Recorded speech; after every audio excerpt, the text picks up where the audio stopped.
Welcome to today's episode of Speak Greasy. As you know, this season is about featuring some of the trailblazing women in the F&B industry, and my guest today is no less than a trailblazer in her own right. Well before, aggregators became a thing in our lives, this Bangalore-based brand was providing home-cooked food delivered to your door every single day. And today has over 70 kitchens across the country, is doing incredible things, has grown in the last 10 years to a scale that I can't even fathom. But we're here to hear all about how this journey began and how it's got to where it is today. Welcome to the show, Rashmi. It's so great to have you. Hey, Gauri. My pleasure to be here. So, I was reading up about you and I know I did a career switch, but your career switch was something, completely on a different scale because it wasn't just from one industry to, the F&B world. It was from, you've worked with the likes of IBM and Ola and an art and craft, startup and all sorts of different things before you ventured into food tech. So how did that whole journey happen? Like, what was your sort of thought process when you were in the pre-fresh menu life? Actually, not that it was planned that way, but I think I had this constant quest to learn, and every couple of years with that industry, especially post IBM, I thought I should move to another industry and explore the rest of the world instead of being in IT or IT sales. So that was the reason for switch. Then I did J&J Medical, and J&J obviously opened a new set of, just learning for me. Moved to Bangalore. There it looked like, a lot of new companies were bubbling. There were talks of startups. It wasn't still like the startup capital that it is today. But it looked like instead of going to a blue chip MNC, let me try working at a small company. So I think each step was a reason at that point of time. But in hindsight, it looks like I just dabbled with a lot of sectors and startups. I think it gave me a lot of learning, a lot of fun, new challenge all the time, which is what I've thrived in. The first startup I worked at, I realized that solving problems every day gives me thrill. I love the ambiguity part of it, and I love finding new ways to do things, challenging status quo every day. And I've stuck to it. So last 16 years has been with startups, which back then people with pedigree never wanted to jump onto, like the unknown domain. I remember once a headhunter told me that you don't have a P&L experience. So I think running my own startup, the first thing was let me understand the P&L, because you've been doing sales, marketing, ops. You don't know the P&L. So there we are. But, it sounds like the fact that you did sales, marketing, ops, and, then P&L, etc., you were actually, grooming yourself perfectly to eventually become an entrepreneur. Because I think that's one thing that I see missing in a lot of, and I don't want to make this gender specific, but yes, with a lot of the women who I talk to, they're great at the skill that they bring to the business, whether it's the, food part of it or whatever. But when it comes to the business part of it, it's a big lacuna. And I feel like you were really kind of priming yourself up to be an entrepreneur, maybe sort of unconsciously. And it's funny that you talk about loving this ambiguity and sort of, this challenge, new challenges every day, because I was the complete opposite, right? Like I'm this like structured, I thrive in structure, and, I was a sort of tax and audit person. And so, of course, like everything had to balance at the end. And I sort of came into this business very much because of my husband and his craziness. But I think you do need a little bit of that madness in you to start. Is that a fair thing to say? Absolutely. I think it needs extreme amount of optimism to be an entrepreneur. That whatever be the challenge today, I will sleep over it and next day I'll come back motivated again. Let's solve it again. Is that something that you think can be built, or is that an innate sort of? I think it's like food. It's like art and science. Some of it is innate and some of it over years you build that resilience.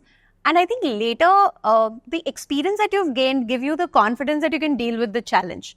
Like in the food business, first couple of years, it kind of, things that were thrown at you, it can shake up anyone. Like you take one step forward and take two steps backward. it's mix of, you're probably born with some amount of extra optimism and the rest is built with experience. Well, I believe you're Marwari, so you're definitely born with a little bit of that jugaad and sort of, dhanda sort of mentality, I guess. So, is that fair to say that did you grow up surrounded with, talk of business and sort of did any of that kind of percolate? Marwaris don't teach their girls a lot of the dhanda and the unit economics. Though I think the home conversations always feature about how do you make money, who's making money, what is the margin in that business. So I think you pick up some of the keywords, but women are pretty much not involved in that conversation, not early on at all. They also did not have financial freedom in terms of taking decisions with money. So I think a lot of this is new to women, especially the kind of community where I came from. This was definitely new. But then you went to IIM, which was a pretty sort of progressive move, I guess, then. My parents were very encouraging of doing well academically. And I remember some of the things that my dad did pushed me to do better. Like that time I used to get upset because he said, you'll go to engineering only in Delhi, because he used to live in Delhi. And there were really two choices, IIT Delhi or Delhi College of Engineering. And I made it to Delhi College of Engineering. So I think he did set up the bar high. And same with the B school. So I wanted to go to US for master's, post-engineering. He said, I'm not sending you out. You stay here. Shifted track to saying, okay, let me do MBA. He said, only if you make to the IIMs. And actually, he did set the bar. Only if you make to IIM Ahmedabad, I'll let you go. Otherwise, I'll get you married. So I think the bar was set high. Wow. But yeah, I think they were supportive. Like, if you made it to the best place, we can't stop you from going ahead. You did it. When I entered there, I realized that a lot of people bring a lot more business knowledge, a lot more skills that help them ace the business school. But yeah, I had made it to IIM Ahmedabad and I got out of it. And then I think your perspective is very, very different. So why did you want to go to B school or do an MBA so badly? I mean, did you know that you wanted to start your own business? Do you feel that it was an important stepping stone to starting your own business, or was starting your own business not even on the radar? I think buying my own shoes and diamonds was the goal. So I was like, I will not ask somebody to buy me shoes. And I think that was the inner motivation to find financial freedom. And job would have done as well as doing a business. I don't think it was about just doing a business. I think business happened because you realize that a lot of impact and a lot of opportunity is when you build something of your own. Jobs, after a few years, start looking like silos, or you were constrained by processes around you. Today, I now believe that likes of IBM and J&J, they are such large companies and they run global businesses because the process is so strong. But for those years, I hated the process and I hated the sales report and the weekly cadence and the monthly reports. But when you build your own business, the path to scale is only by putting more and more processes and, rules in the middle, because that's the only way scale works well. So I hope my team is listening to this episode, because I think they curse me every single day, every time I introduce a new sort of system into the system. B school, I think IMA is a place that pushes you to the edge. I think especially the first year, I think we were on the edge that can you survive another day and can you solve things on the fly? Learning very, very quickly, putting that into a synthesized version of a presentation or a document, getting questions from your own peers about what you have thought and why does it work. I think it does change the whole perspective. Writing well, thinking through the problems, putting a summary, and obviously a lot more about what management is all about. But I think B school just gave me, I think it's truly adding wings, because it now tells you that you can fly anywhere and everywhere. I'm super thankful that I went to IMA, had the kind of friends. You realize that there are so many people way smarter than you. Like, I think that itself for first few months, it gives you, in a way, depression and anxiety that, everybody's so smart. What am I doing here? I think the first learning about imposter syndrome came from there, that am I really fitting in? Do I even look like as smart as these guys? But then you learn to step up day after day. When did you know that, okay, I want to start my own thing? And of course, how did you identify what that was going to be? It wasn't that easy either. I think the first startup happened because I'd worked at a startup for 3.5 years. In Bangalore, everybody was discussing a startup. All of us used to have diaries and notes. We were watching and reading TechCrunch every day. I remember we used to go to office, open TechCrunch, which are the new startups in the US, which ideas can work for India. And you were constantly like on that bandwagon that hum kuch to bana lenge. And I think those years, it was always very this thing about what is happening in the US or Europe. Some ideas look like, they can be adapted for India, and you would build on that. So I think that's where I think it gave confidence that you've worked at a startup, you have some understanding, and there are things and ideas that, look like we can try. That's how my first startup happened. So I bootstrapped it, and I think I was foolhardy because I had not understood all aspects of running a business or fundraising or scaling up a business, but I had a lot of confidence. So I bootstrapped a startup, ran it for 15 months. I realized So what was that? It was called AFDay. It was like the Etsy, and now what you see is Jaipur today, how it started, like a lot of Indian art and craft stuff online. But you realize that you just put something into a business which was way ahead of time. In 2011, people were just starting to order books online. Ordering an art piece or a painting or a handicraft item online was a truly discretionary spend that they were not making online. So my monthly revenue was a couple of lakhs. And I realized I don't want to do a lifestyle business. I decided to shut down that business and move to a job again. That decision to shut something down, I mean, I've been through it with a restaurant. It's really tough. It's not, yes, you're not making money, but there's this temptation to keep funding it because you're like, one more month. It's so personal to us, right? It's a baby you've created. Are you able to disconnect yourself from the business and move quickly? I had 2 babies at that time. My daughter was born when I started this startup. So I had 2 babies. I think a part of the decision was easier because I was unable to raise 2 babies together. And I think closing your startup was easier than letting your child lose more time with you. So that there was a physical constraint. Then the business was too small. I think funding, a couple of those discussions when said you get scale and then we'll fund you. So it was very clear that it's a chicken and egg story and it won't materialize very quickly. It was a small business. It could not have supported my expenses as well. So I think there was a milestone. I did take a few more months than I should have taken to close it. But yeah, I think I had put a milestone and I said, I'll figure out life after that. And I went around and, spoke to people. I didn't have another business idea straight away. So I went and worked with a couple of startups like Bluestone and Ola. And then again went back to an idea because this time it looked like the idea. We had done more work about that idea and there was an MVP that we had figured out. So then I think it was easier. But yeah, I think there's a huge learning in shutting down a business. A lot of guilt and shame that did I not try enough? Did I not know enough? We have spent our own money. And some of it becomes your identity. So I think it is hard. It is not easy. In hindsight, maybe I can, talk about it easily, but it was hard. It was hard to go back and interview with someone and, really say I'm looking for a role again. So yeah, it's not easy. A lot of what entrepreneurs create is from a need that either they may have or that they see sort of, being the need of the hour. So how did you kind of identify the gap that you were going to be filling? Very interesting. So I think first part was about what was happening in the US. 2013-14, there were a flurry of apps which were offering on-demand food, curbside pickup, 10-minute food. There was something called Spoon Rocket, which had started offering meals at $1 as a promo and their site crashed. So there was a lot of buzz in the US about on-demand food. There were chefs who were making food in a kitchen and then cold food was getting delivered to customers' offices, etc. It looked like there was a lot of buzz about on-demand food.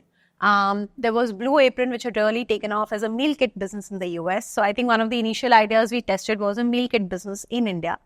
And there the research literally threw that Indians would not have the time and the courage to make a new thing at home with a kit. They just wanted ready-made food. So that's how the business idea pivoted to being a ready-to-eat than a ready-to-cook kind of proposition.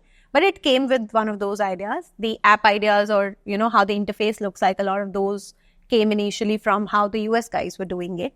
I think the cloud kitchen idea was a little more of problem solving for India. Being on high street was expensive. Indian QSRs were not really scaling. Dine-in restaurants, the cost of capex was very high. Rentals were very high.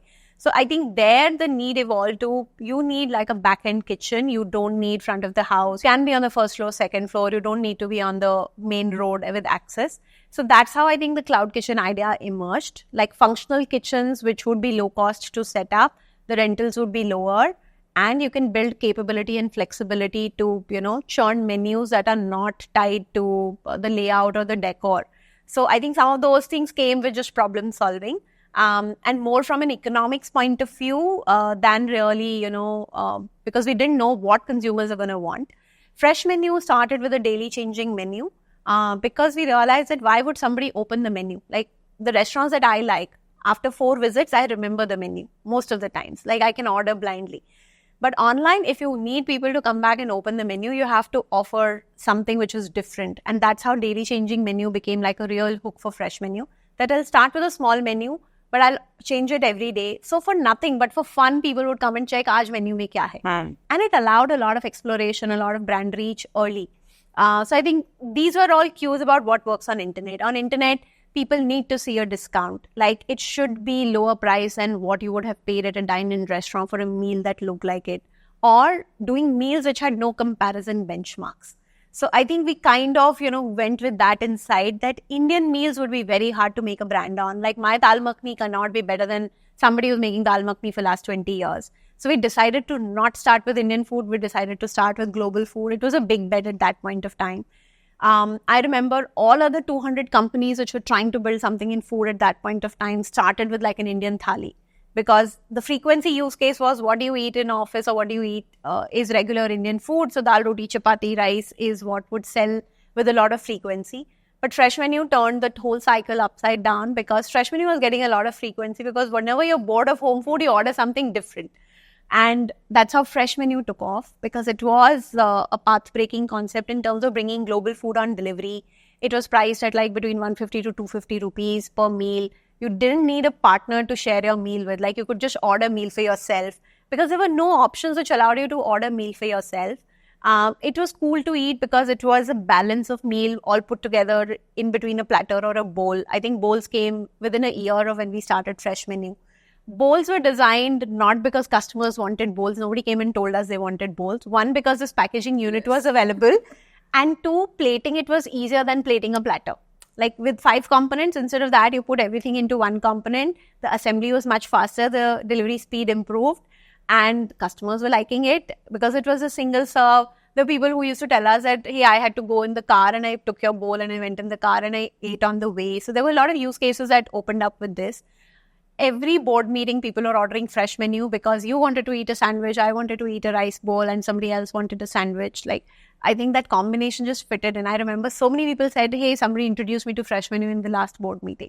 So I think for office use case and for solo use and for people who wanted to know what they're eating, what's going inside their food, Fresh Menu fitted in.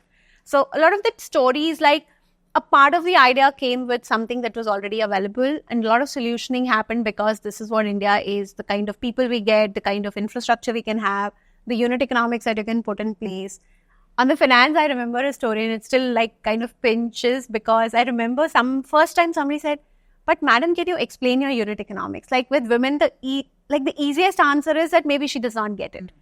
A financial model, it looks like, it's such a difficult thing that you will not get your financial model. And said, no, I can explain my financial model.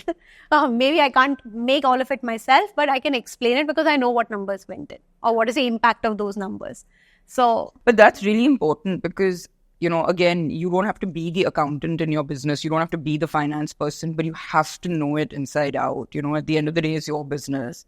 And whether it's to explain to someone else or be answerable to yourself, I think you can't, sort of hive it off onto somebody and say, I'm assuming they're doing it all properly. So I think that is something I always say to people, that you should know your numbers, even if you're not the person responsible for it on a day-to-day basis.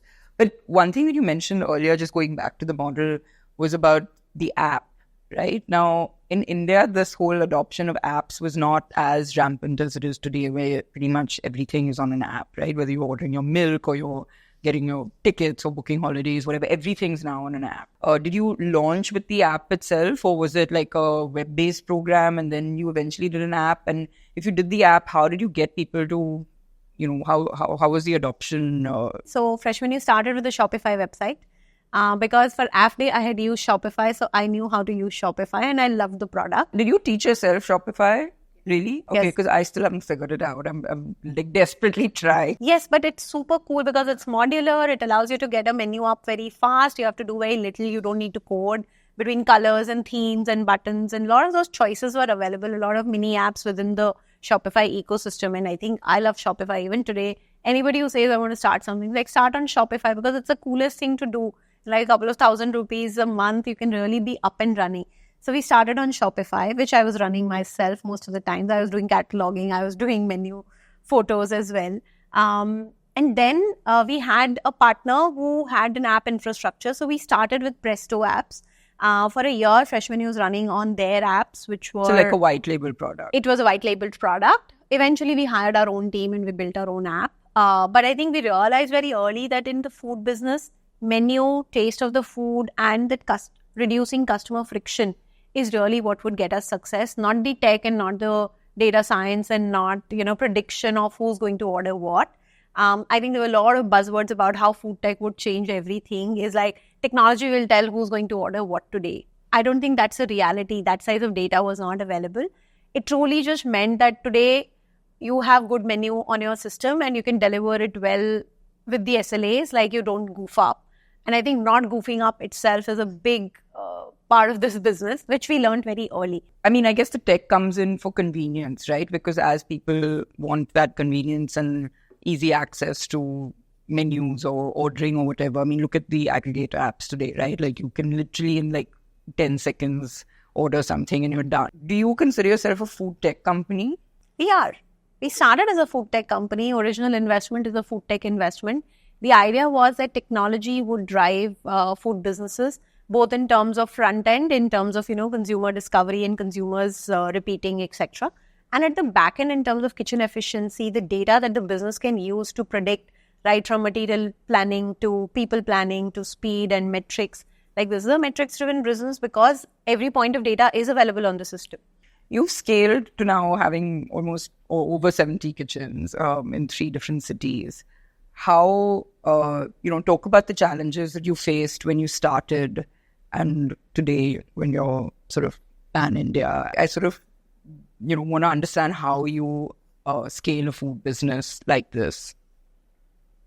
So I think part of the scale was the DNA because you wanted a food tech business. The app was there. People could have ordered. The menus were designed. I think the scale of kitchens is what we really needed.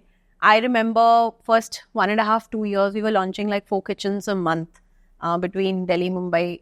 And after 6 months in Bangalore, because Bangalore was a raging success for Fresh Menu, we opened Mumbai and Delhi.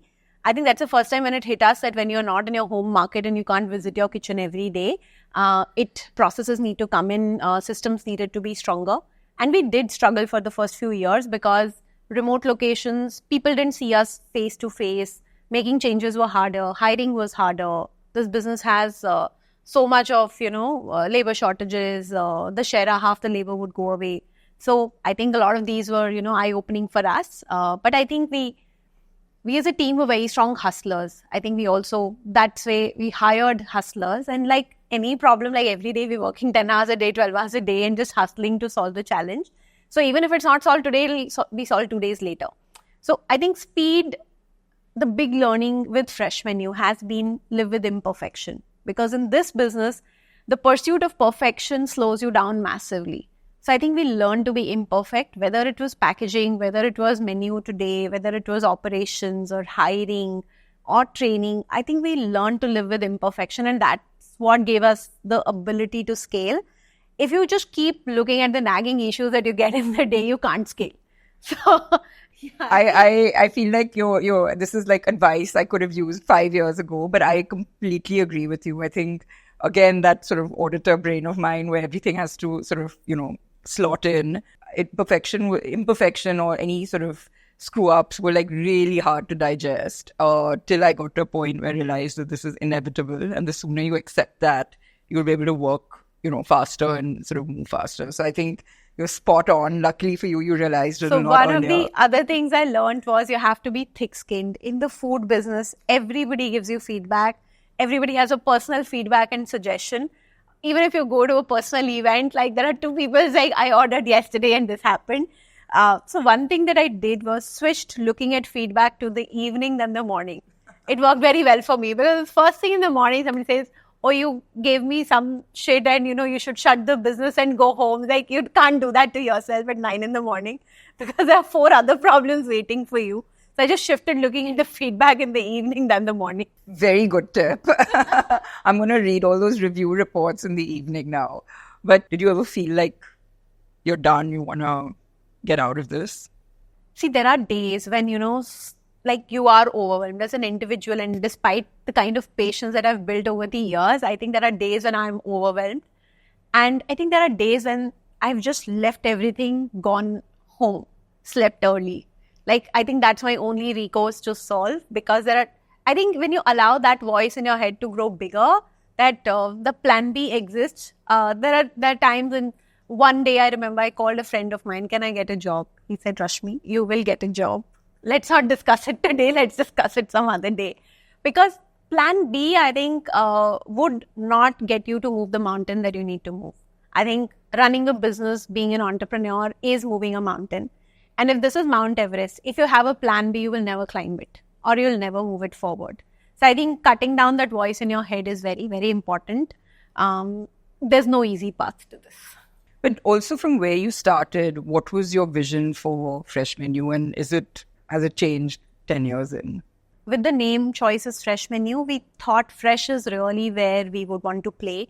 So I think building like a fresh foods business, Cloud Kitchen happened to be what we are scaling right now. I think if you really ask me 50 years down the line, what would Fresh Menu be doing? As a company, I think we would be solving for fresh food choices with consumers. They could be in packed food spaces, they could be in subscription, they could be in a dine-in space.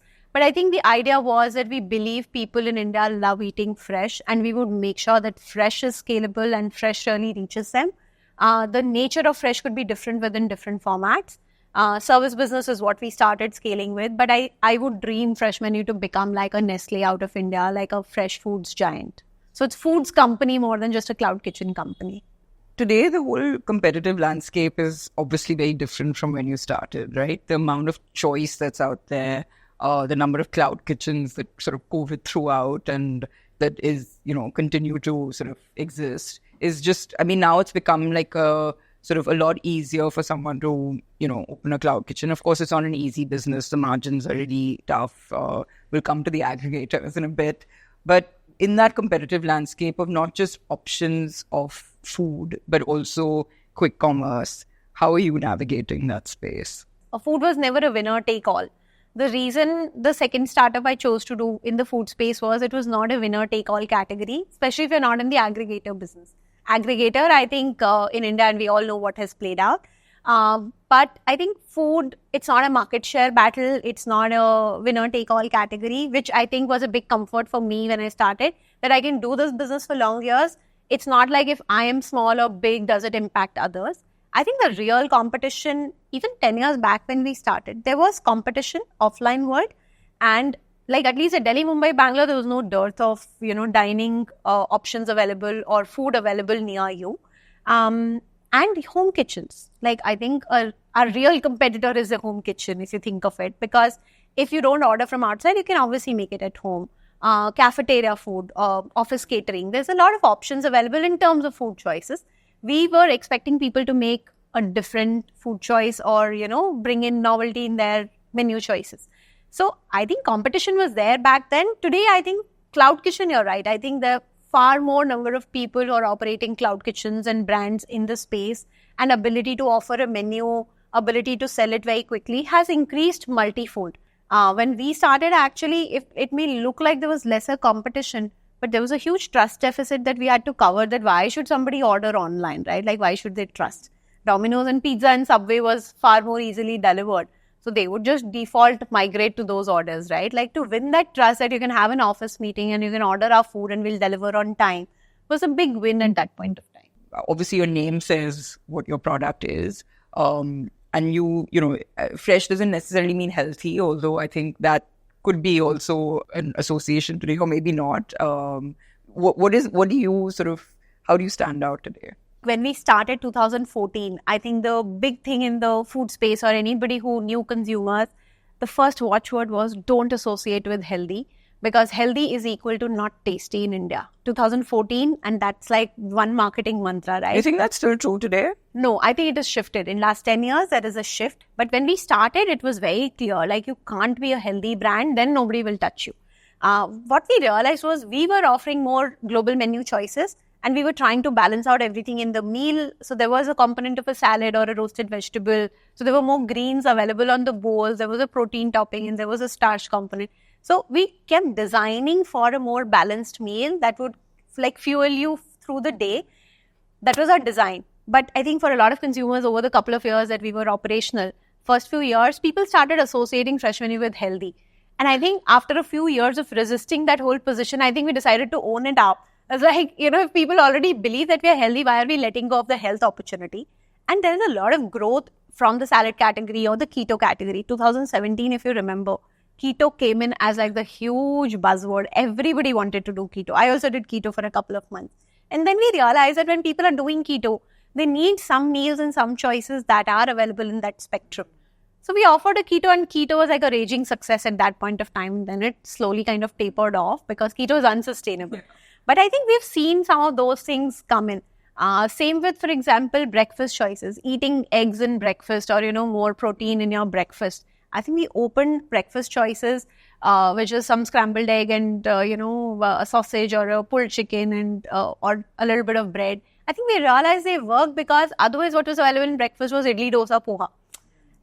Okay, I think menu design for us was always about finding that gap in that market where we could make a price point worthy product, which is not difficult for consumers. They need to take the menu a little forward. Like, obviously, it can't have similar 100 competitors in that space with that menu. It has to look a little different.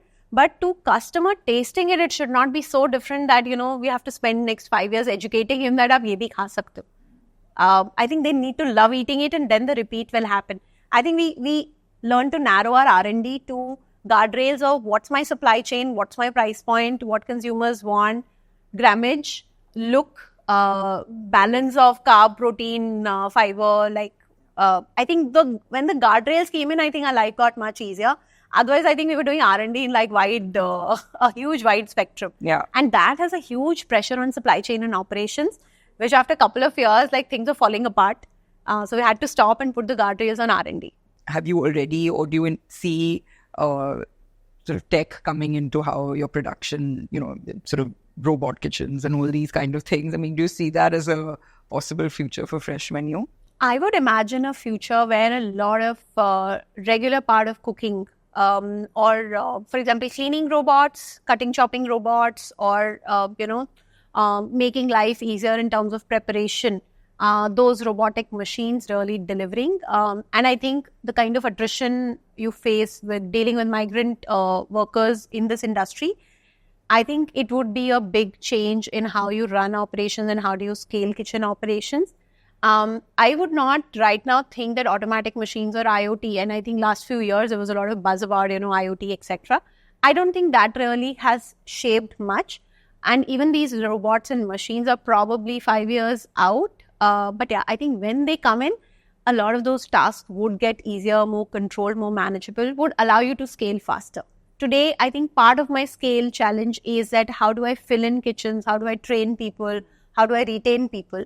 And I think if some of that load reduces, your ability to scale would be much faster. Your efficiencies would be higher. So would you say that people is your biggest challenge today? It is a challenge, yes. And so how, what are some of the things that you're doing to overcome that without giving away your trade secrets? There are no trade secrets. I think being hands-on, rolling up your sleeves, working with them, knowing ground challenges, seeing what you can resolve out of it, new sources of people, retention, like engaging, talking to them. Despite all effort, there are months when we lose a lot of people.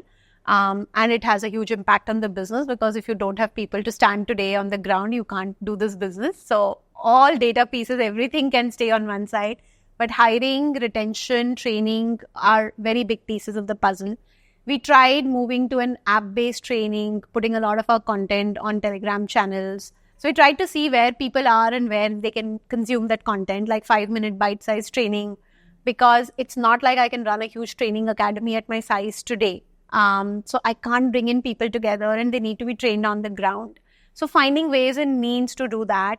A lot of our recipe information are on our same order management system. So we built our own in-house order management system, and including the indent modules, material modules, to training modules, recipes. Like, I think we're just trying to make one whole system where everything is in that one box. Does not need people to go away to different systems. I think so. Part of it was using technology. Part of it was learning that they don't have attention span to read or learn a lot. So move back to video training very, very early. Putting an app where a lot of this content was available, so new person can go through more content to get started faster. But no, I don't think we're winning it so far. So, one of the biggest challenges I face, of course, at a ground level, you're right, this is an ongoing battle, and you just have to keep tackling it, I guess. But one of the challenges that we face is that as we're growing, yes, you need people at an outlet level or a kitchen level in your case, but it's also that middle management, right? And finding the right sort of people at a senior level to delegate to and kind of build a similar mindset to be able to scale. How have you done that? Is that sort of, because I find that very challenging. And, we've had a lot of hits and misses. So very interesting here, because I came from an outside food environment. I didn't carry a lot of baggage of what the industry believes works. We hired a lot of our talent was hired with people from different industries who just wanted to join an exciting startup. And I think we realized that we trained a lot of people from the non-food background into the food business. Thankfully, we had a lot of data and a lot of, system in place, which allowed even people from outside the industry to be, successful here. We've kind of given a lot of our people to industry. Like, whoever was building a new cloud kitchen business was taking away people from us. People who used to get paid 20,000 here, tomorrow somebody will call you, oh, I'll give you 22,000, and they'll go. There were people who were moved from 20,000 to 30,000. So we realized, increasing compensation, the P&L does not support. I can't do that. So the only thing I can do is hire fresh, hire early, train people and groom into this business. So we believe we have funded a lot of the cloud kitchen workforce in this country because we started early. And I think we were open about taking anybody who brought common sense, love for food, ready to get their hands dirty in this business. So that just changed the spectrum of hiring for us. So this is even at a senior level? Yes. That's interesting. My head of operations was with me in my previous startup. So he also has no background in food. For a lot of jobs, you sort of hire for attitude and and common sense, like you said. Hustle. The rest can... We were hiring for hustle.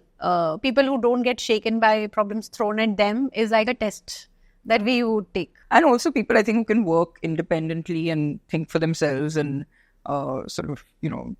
get on with work is integral. Yeah.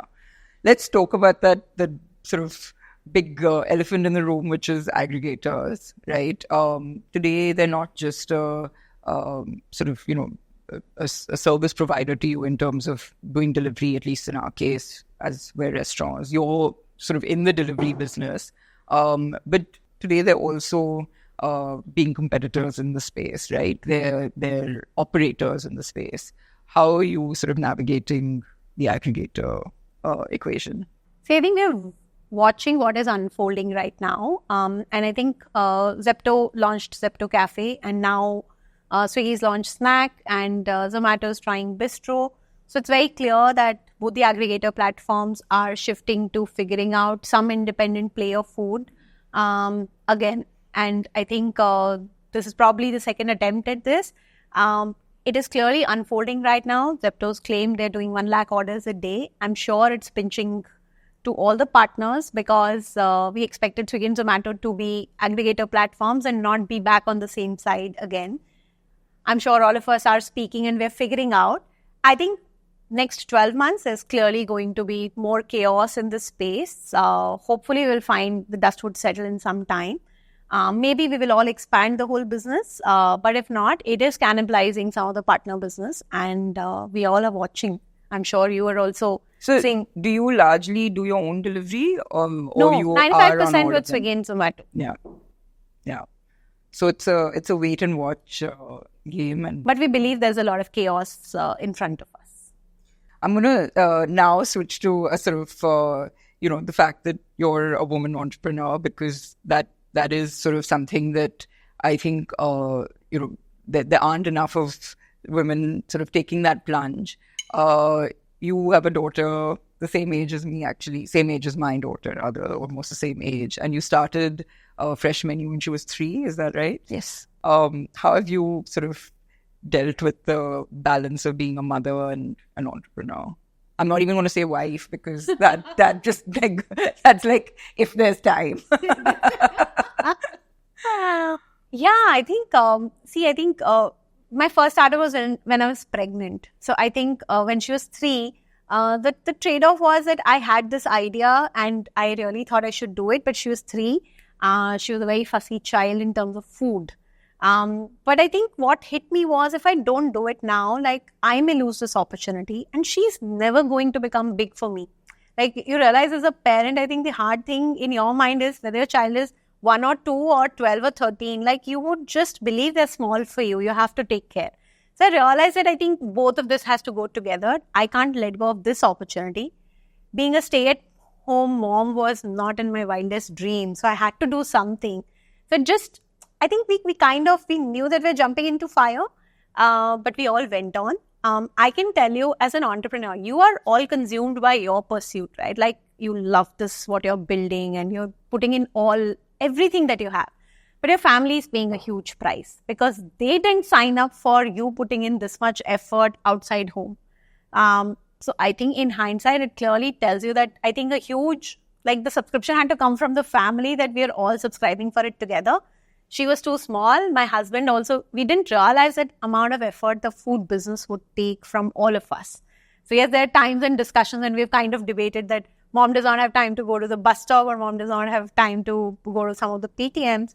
But I think we've juggled through it. We've fought our way through it. It has not been an easy challenge. And I think family is collateral damage in the path of entrepreneurship.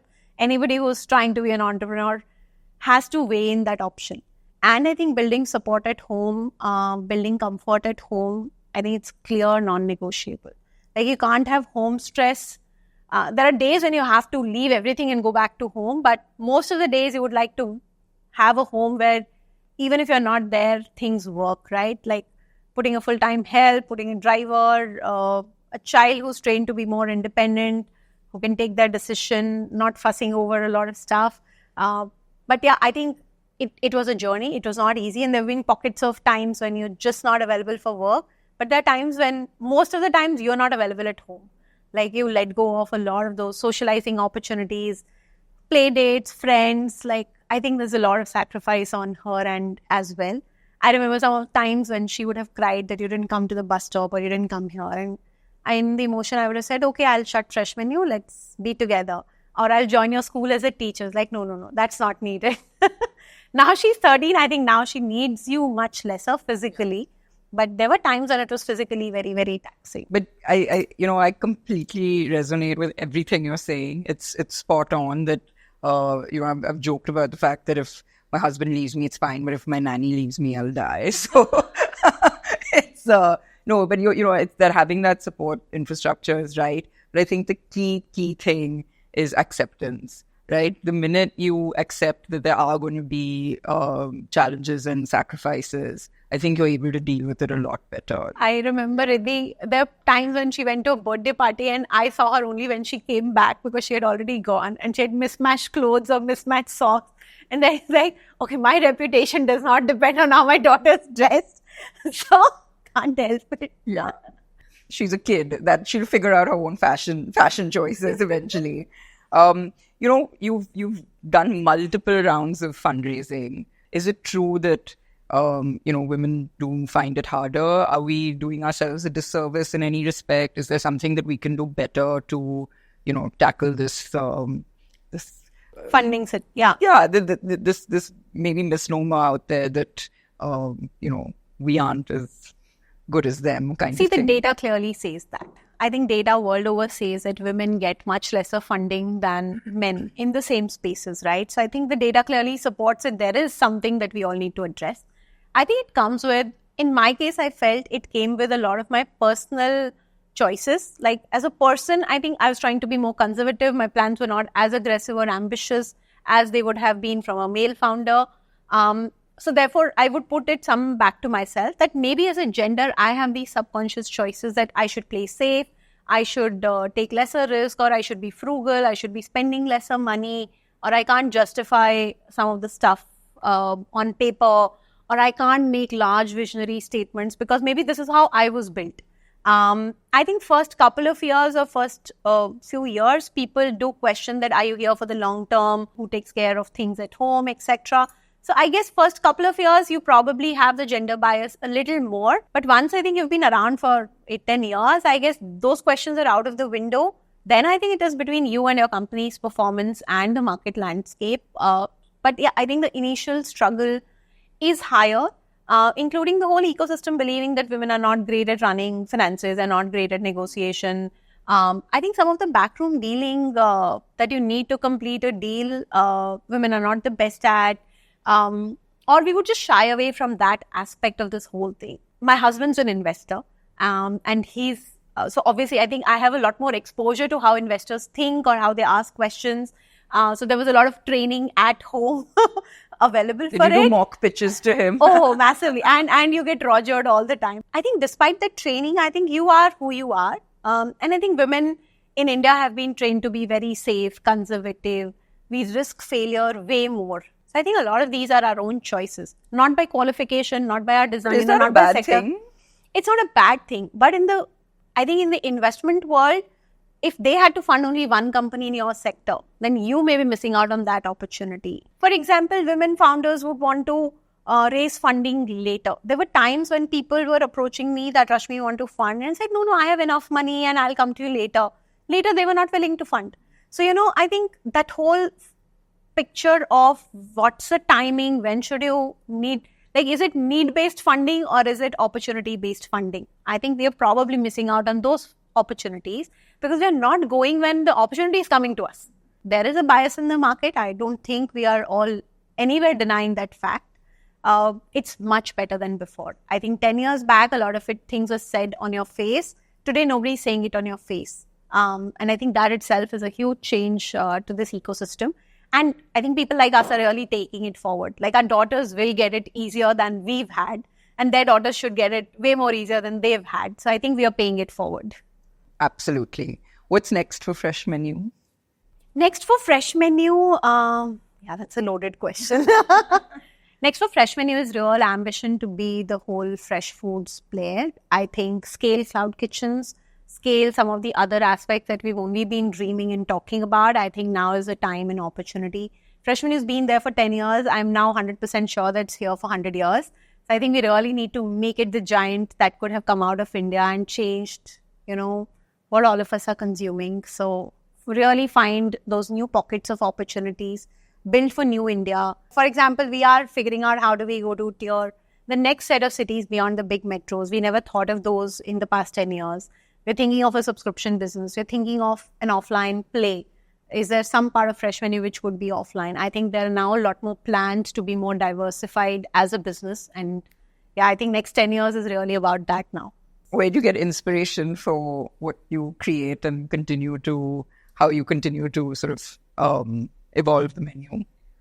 Inspiration comes in all shapes and sizes, right from cookbooks to chef pages to Instagram, to restaurant menus, anything new that opens, you go see the menu. Like I think in my sleep also I can look at the menu and find, okay, what does it take to make a menu like that?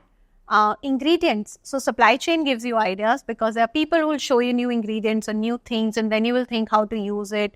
New packaging gives us inspiration. So if there's a new packaging shape available, we will then think of what food design can fit into it. So we've used all opportunities. Blue Apron has been a huge inspiration. So what is on their meal kits menu, we've kind of put here. Global menu choices. A lot of times we've looked at Southeast Asia or what was on their bowls and we brought it here. So I think inspiration's like everywhere.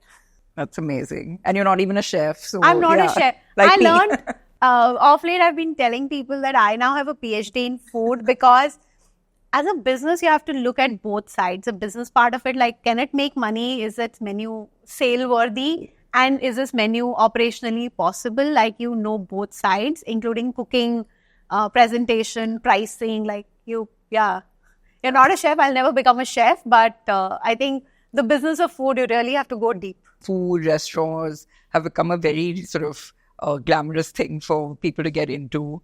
It's an exciting sort of space today. It's growing at an exponential rate. So what would you tell somebody who's thinking about it, who also doesn't have any background in F&B? If you're truly passionate, I think you have to build an idea and sleep over it for a couple of months. Any business in India is taking a decade minimum to make something meaningful. So you have to sign up for long term. Solving for finances at your back end, like your home should not be struggling 6 months into you turning to be an entrepreneur. So solve who gets the bread at home and who's solving for the business. And I think be ready for long hours, long haul. It's not an easy business, does not give you vacations. It is 365 days a year. Weigh in the challenges, figure out your passion. And I think once the passion is more than the challenges, you jump. Take that plunge. Yeah. Yes. And there are no good times and bad times to be in the food business. Competition is never going to be lower or higher. Like, I think if somebody really thinks the market acha hoga, tab hum jayenge, that's not the time. So, absolutely. What's your favorite thing on the menu currently? So currently we've launched a bit of Korean and ramen bowls. Ramen's always popular, huh? There's something It's about speaking of ramen. something. Yeah. I think it's a new comfort. Yeah, comfort. So yeah, that's my current favorite. And what's the highest selling item on Swiggy today? Teriyaki chicken noodles. Oh, really? That's very specific. Interesting. And interesting that it's a non-veg item as well. Oh, fresh menu is 65% non-veg sales. What? Yeah. Wow. Interesting. I think when people eat alone, non-veg sells a lot more. When you eat shared, you sell veg a lot more. Interesting fact and great point to end the conversation. Listen, I could have chatted with you for hours on end because there's so much to learn from you, but what a fantastic journey. And and I hope that you're around for several decades more and become a household name across the country. So all the best. My pleasure. Thank you.